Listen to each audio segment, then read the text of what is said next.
Que hay YouTube, bienvenidos a este nuevo video en el que os voy a hablar acerca de la review final de iOS 18.2 que está a punto de salir y conviene actualizar a esta actualización. Bueno, vamos a verlo en este video. Primero que nada, iOS 18.2 saldrá seguramente la próxima semana entre el 9 al 11 de diciembre.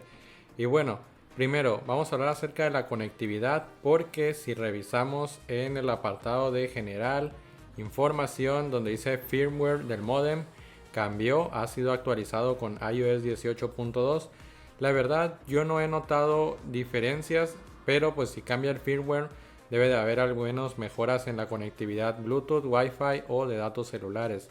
En mi caso sí que en el Wi-Fi he notado que conecta más rápido, sobre todo cuando llego a la casa. Ya no tengo que esperar, porque a veces tenía que esperar incluso minutos que había llegado y agarraba el iPhone y no se había conectado a mi red, pero ahora ya se conecta de manera más rápida. Entonces pues eso ha mejorado con esta actualización.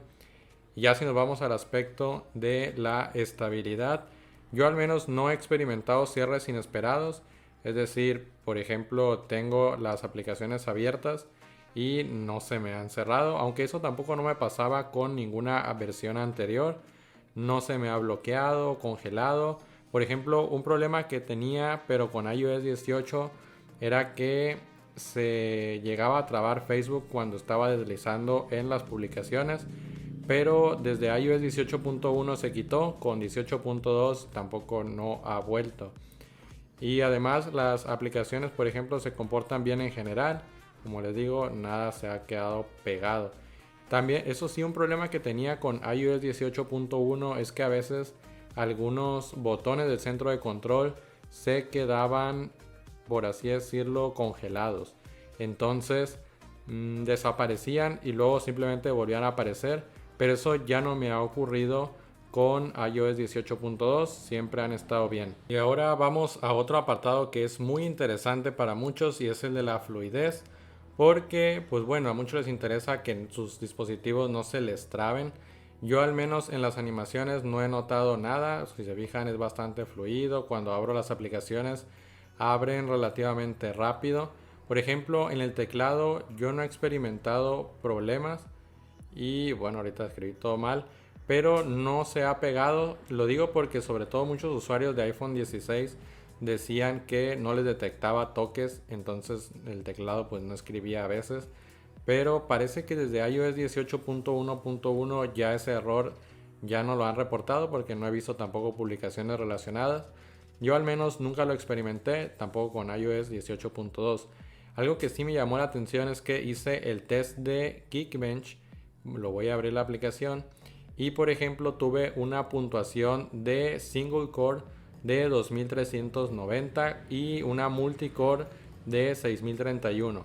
La puntuación de single core respecto a iOS 18.1 es prácticamente idéntica, pero como pueden ver en 18.1 tenía 5921, ahora por fin rebasó la barrera de los 6000. Esto representa un incremento de 1.85%, que la verdad no suena a mucho, pero es un incremento.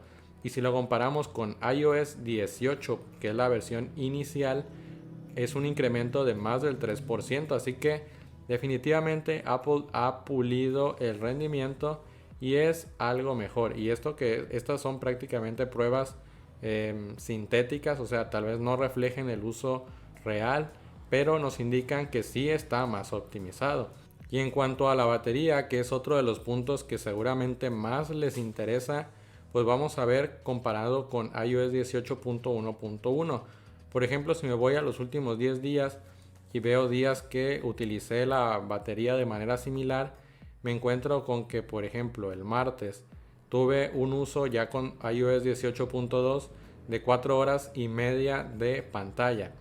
Pues precisamente el martes de la semana anterior, que tenía iOS 18.1, tengo un uso de 4 horas 37 o 4 horas y media, o sea 5 minutos de diferencia más.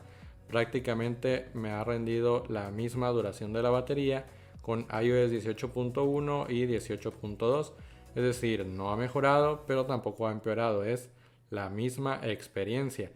Y por ejemplo, si comparo el miércoles de esta semana tuve 5 horas y 7 minutos contra aproximadamente el jueves 4 horas 55 cuando tenía todavía iOS 18.1. Así que la batería, como pueden darse cuenta, la experiencia es igual. Al menos en mi caso, yo no he notado ni mejora ni que ha empeorado. Simplemente es la misma experiencia que antes. Entonces, en vista de esto, seguramente se pregunten, ¿conviene actualizar a iOS 18.2? Pues es una actualización que es cierto que la mayoría de sus novedades se centran en Apple Intelligence y pues no van a llegar aquí a Latinoamérica ni siquiera en español, pero aún así trae mejoras que son bienvenidas. Por ejemplo, el hecho de que puedan compartir un enlace para rastrear un AirTag y además de correcciones de errores y mejoras de seguridad, que es cierto que no son tan llamativas, pero siempre las mejoras son bienvenidas. Así que cuando salga iOS 18.2, yo les recomiendo que, pues si no les surge actualizar o no ven ninguna novedad interesante, pueden esperar un par de días, ves que nada haya fallado de manera catastrófica y pueden actualizar. Como pueden ver, el rendimiento es ligeramente mejor, la batería es la misma experiencia, así que no tengan miedo que esta actualización les vaya a perjudicar su iPhone. Por el contrario, lo va a refinar ligeramente. Tampoco es grandes sorpresas, pero es mejor que lo que teníamos antes. Así que yo no tendría ningún inconveniente en actualizar. Pueden hacerlo sin problemas, pero si gustan esperar también es lo más prudente. Así que pronto saldrá iOS 18.2. Dígame si lo están esperando, qué dispositivo están utilizando, un iPhone 11 o un iPhone más nuevo. Bueno, los leo ahí abajo en los comentarios. Y más si ustedes ya lo han probado, díganme cómo les va. Bueno, dejen su like, suscríbanse y síganme en Twitter. Soy Álvaro y los veo hasta la próxima.